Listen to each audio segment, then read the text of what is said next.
there are experts. I mean, research says that if the multi-generational workforce isn't properly handled, there are clearly kind of a conflict, and there's a perspective about that which says that there are some hard costs and soft costs to the company, which is to say that if I'm not getting along with a boss who's of a different generation and I'm a Gen Z, things like absenteeism and turnover and the fact that productivity can suffer, and in the extreme cases there could be legal costs where you're firing people and all of that. But of course there's a softer cost with the fact that your brand can take a damage, your customers can suffer, and all that kind of falls into the bucket of multi-generational workforce. Now help us to say that you've seen leaders at different levels, and one thing that comes to my mind is that the need to communicate. And it's the obvious thing that one can say that, well, so commonsensical, but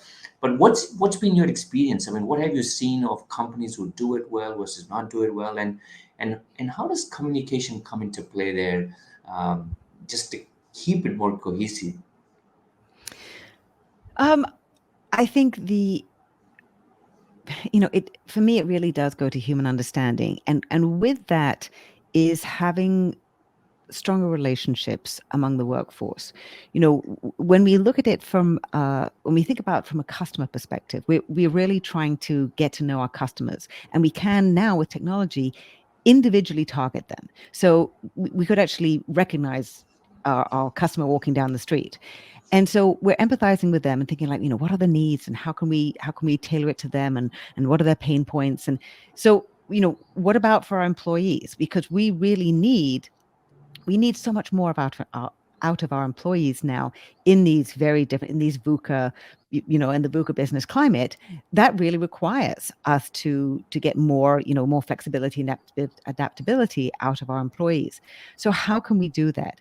And it's really sort of leaning into those relationships and really trying to understand who each person is. Forget the generations for a second, but really, how am I going to get the most out of you? If you're on my team, like, what makes you tick? Are you really sort of super sleepy in the morning? In which case, let's not have our first meeting of the week at 8 a.m. on a Monday, because I'm not going to get the most out of you. It's just not efficient. Practical, yeah. Right. So some very tactical things to just try and understand. And if you, whatever setup you have with your family, and maybe you're picking up the kids on Tuesdays and Thursdays. So let's just make sure that we also don't have a wrap, like looking at all the different members of the team. How can we sort things out? And it's not to do with, me mollycoddling my team members. It's trying to help everybody do their best work, and so that they're not distracted, so that somebody isn't sitting in an important meeting fidgeting around because they have something they haven't been able to do, they haven't been able to adjust, they didn't say anything, but I don't have their full attention. Like, it's not, that doesn't help.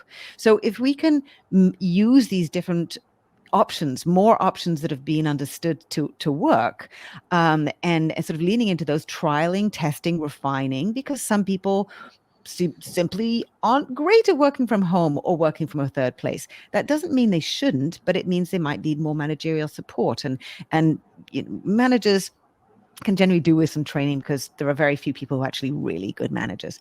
So I think, really trying to look at what the needs of each person are, within a team, within a company, and really trying to bring people together so that so there isn't the conflict. And I think some of the practical things that I find, again, from an empathy perspective, is if you're trying to understand somebody else's perspective and you listen carefully and don't make assumptions, and some of that can be really basic, just about people's different interpretations of words, or I think we talked about this at one point, about sort of like, what does hard work mean?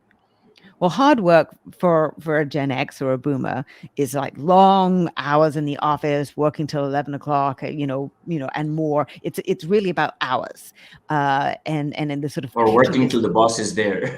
Yes, the boss. You can't leave until the boss has gone home.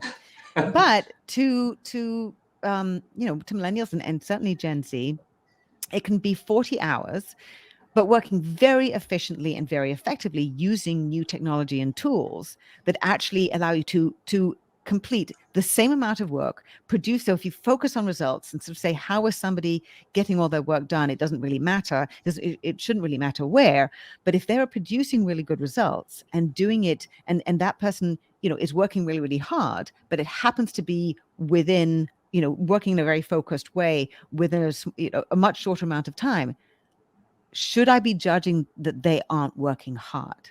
And this is where, so that judgment, that assumption, and so changing some of the parameters, like focusing on results rather than location, or hours spent. These are the things that we have to sort of think, like, what are we measuring? Are we measuring the right things to be able to value people? Because, of course, if I judged you as not working hard because even though you produced the results, I didn't see you enough, I didn't, you didn't seem to be putting all the hours in, and you weren't here in the office, well, then I don't promote you, and then you get disengaged. Then the other people around you are like, well, why would I work as hard as he was? Because he wasn't valued, and so he isn't getting promoted. So it doesn't, I shouldn't stay here, because his career is not being developed. He is not getting the value for the effort he's putting in, and therefore they might go somewhere else. You might go somewhere else. So it's really, there's so many compounding effects to really trying to understand how people are working, the assumptions that you have, what the new conditions are, and what that means in terms of how we need to sort of be changing some of the parameters, or how we understanding the parameters of work and business now.